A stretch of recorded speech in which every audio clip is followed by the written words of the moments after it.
Good morning everyone. সকলোকে সুপ্ৰভাত জনাই মই ভিডিঅ'টো আৰম্ভ কৰিবলৈ ওলাইছোঁ। যোৱাকালি যিটো বানপানীৰ অকস্মাত আহি গ'ল পৰিস্থিতিটো, বহুতো মানুহৰ অসুবিধা হৈ আছে। বহুতে ধান কাটিবই পৰা নাই এতিয়ালৈকে। যোৱা ৰাতি 12টালৈকে ৰৈ কিনেও আমি ভাগত নাপালোঁ। গাড়ীখন যিখন মেচিনৰ গাড়ী আছে, সেই গাড়ীখন আমি ভাগতে নাপালোঁ। আমাৰ কাষৰ ওচৰত দাদা এজনে 12 বিঘা একেলগে কাটিলে। তেখেতৰো ধানবোৰ খুব পানীৰ তলত আছে, আৰু প্লাছ ইফালে আমাৰ ধানখিনিও এতিয়া বৰ্তমান পানীৰ তলতেই বুলি ক'ব পাৰি। আপোনালোকক মই ধানখিনি দেখুৱাই আছোঁ। আগতেও মই ভিডিঅ' কৰি কিনে আপোনালোকক দেখুৱাইছিলোঁ ধানৰ পৰিস্থিতিটো কেনেকুৱা কি হৈছে। ধান বেছি বেয়া হোৱা নাছিল, কিন্তু এতিয়া বানপানীৰ যিটো ছিজন অকস্মাত বানপানী আহি গ'ল। পানী ক'ৰ পৰা কেনেকৈ আহিছে এতিয়ালৈকে কোনো গম পোৱা নাই। বৰষুণো নাছিলে এনেকৈ, যোৱাকালি পৰহি দিনা এনেকৈ বৰষুণ নাছিলে আমাৰ ইয়াতে, তথাপিও বানপানীটো অকস্মাত আহি গৈছে।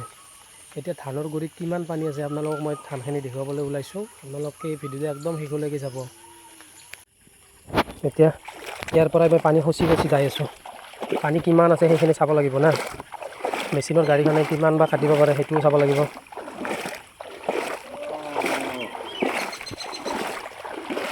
একাঠো বৰ্তমান হৈয়ে আছে। যদি আৰু পানীটো আজি ৰয়, তেতিয়াহ'লে ধানটো বাৰু ঠিকঠাকে কাটিব পাৰিম।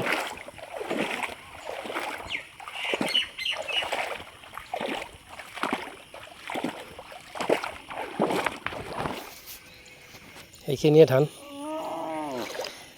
পূৰা গুৰিলৈকে পাইছেই পানী। ধানখিনি বেছি বেয়া হোৱা নাছিল, কিন্তু এতিয়া পানীৰ কাৰণে কাটিব পাৰোঁ নে নোৱাৰোঁ তাকেই চিন্তা কৰি আছোঁ। ইমান কষ্ট কৰি কিনে ধানখিনি কৰিলোঁ, কিন্তু এইটো ধানত এনেকুৱা হয় বুলি গম পাওঁ, কিন্তু ইমানো সোনকালে হয় বুলি গম পোৱা নাছিলোঁ। পানীটো কেনেকৈ ইমান সোনকালে আহি গ'ল। বৰষুণো নাছিলে ইমান। বৰষুণ থকা টাইমত বানপানী হোৱা নাই, কিন্তু বৰষুণ নোহোৱা টাইমখিনিত বানপানী ভৰ্তি হৈ গ'ল। এতিয়া আৰু এই সিমূৰলৈকে কাটিব পাৰোঁ নে নোৱাৰোঁ। ক'ৰবাত অলপমান ওখ আছে, ওখখিনিত কাটিব পাৰোঁ। এইখিনি অলপ ডাউন আছে, সেইখিনি ডাউন আছে, অলপ ডাউন থাকে কাৰণে গোটেইখিনি ধান আধা পানী পূৰা পাইছে আৰু ধানৰ যদি কেইটা যদি ধান পানী নাপায়, তেতিয়াহ'লে মেচিনখনেৰে কাটিব পাৰিম বুলি কৈছে। কিন্তু তথাপিও ধানটো অলপমান সৰিব আৰু। এইবিলাক পানীয়ে পানী। গৰুবিলাকৰো ঠাই নোহোৱা হ'ল।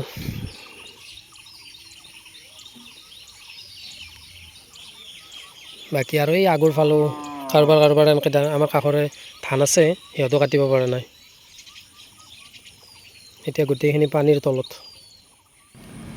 ধান ক'ৰবাত পকিছে, ক'ৰবাত অলপমান কেঁচাই আছে।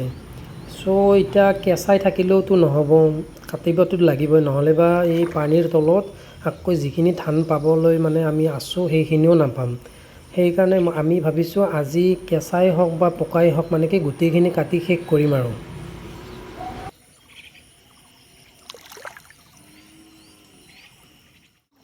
এইখিনি আকৌ আৰু ধানখিনি অলপমান চিদিলি বিদিলি হৈছে, অ'ত পৰিছে ত'ত পৰিছে। অলপ বতাহ আহিছেতো, বৰষুণৰ লগতে বতাহ যে আহিছে, সেইকাৰণে এনেকৈ পৰি গৈছে। আৰু পৰা ধান এই মেচিনৰ গাড়ীখনেৰে কাটিব নোৱাৰে। সেইটো এটা প্ৰব্লেম। এই দুটা ডবল অলপ ডাউন আছে, সেইটোৰ কাৰণে পানীটো অজস্ৰ পানী হৈছে আৰু ইয়াতে। ধান চাওকচোন গাইজ, ধান বেছি বেয়া হোৱা নাই।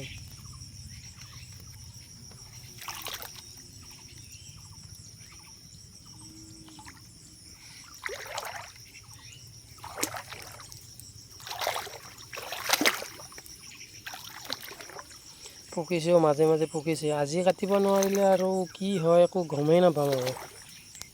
তো বন্ধুসকল, মই আমাৰ যিখিনি ধান আগতে মই ভিডিঅ' কৰি দেখুৱাইছিলোঁ, সেইখিনিৰ আজি মই কমপ্লিট কাটিবৰ টাইম হৈছে। সেইকাৰণে মই ভাবিলোঁ আপোনালোককো এবাৰ দেখাই দিওঁ ধানৰ যিটো পৰিস্থিতি বৰ্তমান, সেই পৰিস্থিতিটো কেনেকুৱা হ'ল মই আপোনালোকক দেখুৱাই দিলোঁ।